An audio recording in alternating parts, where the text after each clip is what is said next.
ক্রয় সূত্রে মালিক। ক্রয় সূত্রে মালিক মানে সত্যবাবু সেল করে দিয়েছে। সত্যবাবু তো শুধুমাত্র মারা গিয়েছে, নাই কিছু। ওনার ছেলেরা ছিল না এখানে? ছেলেরা সেল করে।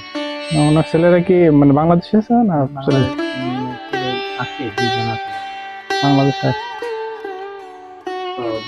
কিন্তু এখনো ওই শুটিং স্পট হিসেবে ভাড়া দেওয়া হয় নাকি? তাছাড়া এমনিতে অ্যালাউ করে না। আশা করি সবাই ভালো আছেন, আমিও ভালো আছি আলহামদুলিল্লাহ। বন্ধুরা, welcome to my first blog. বন্ধুরা, চলে এসেছি মানিকগঞ্জ জেলার বেতিলা গ্রামে। বন্ধুরা, আমরা ঘুরে দেখব বেতিলা জমিদার বাড়ি এবং আপনাদেরকে বেতিলা জমিদার বাড়ি সম্পর্কে কিছু জানানোর চেষ্টা করব। তো চলুন বন্ধুরা। বেতিলা জমিদার বাড়িটি অবস্থিত মানিকগঞ্জ সদর উপজেলার বেতিলা নামক গ্রামে। সবুজে ঘেরা সুন্দর নিরিবিলি একটি গ্রাম বেতিলা গ্রাম। বন্ধুরা, এই বেতিলা গ্রামের মাঝ দিয়ে বয়ে গেছে খরস্রোতা বেতিলা নদী, যে নদীর নাম অনুসারে এই বেতিলা গ্রামের নামকরণ করা হয়। বন্ধুরা, বেতিলা জমিদার বাড়ি নির্মাণ সম্পর্কে তৎকালীন ইতিহাস ও ঘটনা প্রবাহ থেকে নির্ভরযোগ্য কোনো সূত্র পাওয়া যায়নি। স্থানীয় বাসিন্দাদের মতে কলকাতার বণিক জ্যোতির্বাবু ছিলেন বেতিলা জমিদার বাড়ির পূর্বসূরি। ধারণা করা হয় পাটের ব্যবসার সুবিধার জন্য তিনি এই জমিদার বাড়িটি তৈরি করেছিলেন।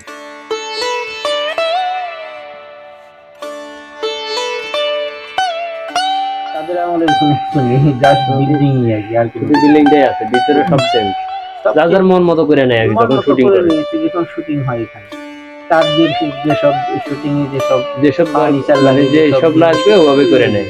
তাদের আমাদের শুধু পুরোনো স্মৃতি হিসাবে বিল্ডিং আছে। বিল্ডিং এইটার পিছনে আরেকটা বাড়ি আছে না, ওইটাও কি মানে অলরেডি তারা থাকে। শুধু এটার বাউন্ডারিটাই করা?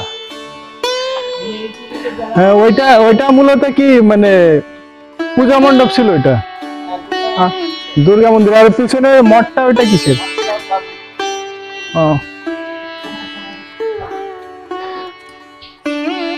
বন্ধুরা, দুর্ভাগ্য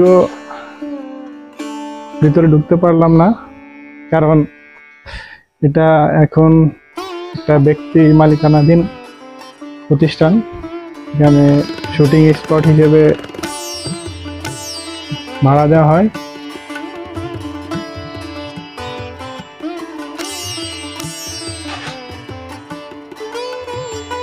আপনাদেরকে দেখাচ্ছি ভবনের ফ্রন্ট সাইড। মূলত ভবনটি দ্বিতল বিশিষ্ট একটি ভবন।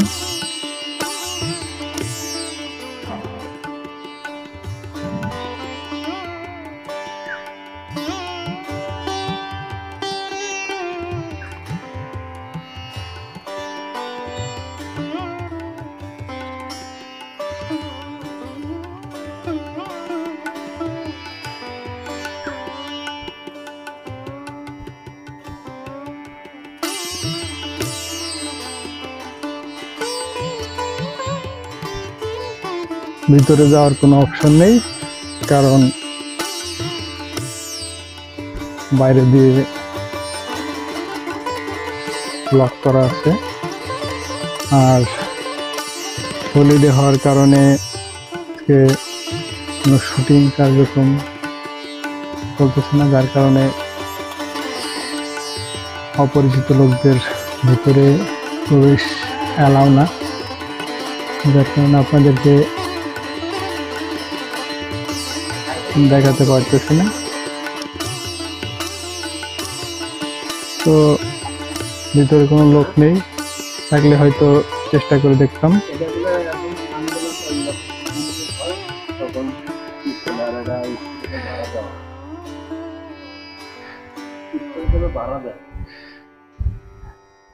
এটা পূজা মণ্ডপ। সত্যবাবুর পরিবার এখানে পূজা অর্চনা করতো। বন্ধুরা, সত্যনগরের প্রাসাদটিতে জনসাধারণের প্রবেশাধিকার সংরক্ষিত করার কারণে আপনাদেরকে প্রাসাদের ভিতরটা দেখাতে পারছি না বলে আন্তরিকভাবে দুঃখিত। বন্ধুরা, আমি একটি প্রাইভেট কোম্পানিতে চাকরি করি। চাকরির পাশাপাশি অফিস হলিডেতে আপনাদের জন্য বিভিন্ন প্রত্নতাত্ত্বিক সাইডে ঘুরে ঘুরে ভিডিও তৈরি করি। যদি আপনাদের আমার এই ভিডিওটি ভালো লেগে থাকে, অবশ্যই আমার চ্যানেলটি সাবস্ক্রাইব করবেন এবং কমেন্ট করবেন, লাইক করবেন। তো বন্ধুরা, চলুন, পাশেই ভালোবাসার প্রাসাদ লক্ষ্মী নিবাস আছে, আমরা লক্ষ্মী নিবাসটি ঘুরে দেখব এবং লক্ষ্মী নিবাসের ইতিহাস। বন্ধুরা, এখন যে ভবনটি দেখতে পারতেছেন, এই ভবনটির নাম হচ্ছে লক্ষ্মী নিবাস। লক্ষ্মী নিবাস মূলত শ্যামচরণ সাহা তার স্ত্রীকে ভালোবেসে তার স্ত্রীর নামেই নামকরণ করেছে বাড়িটি। ওনার স্ত্রীর নাম ছিল লক্ষ্মী সুন্দরী, আর এই বাড়িটির নামকরণ লক্ষ্মী সুন্দরী নামে লক্ষ্মী নিবাস করা হয়েছে। এটা শ্যামচরণ সাহার বাড়ি। এটাও ব্রিটিশ আমলে নির্মিত নান্দনিক সৌন্দর্য উচিত একটি বাড়ি।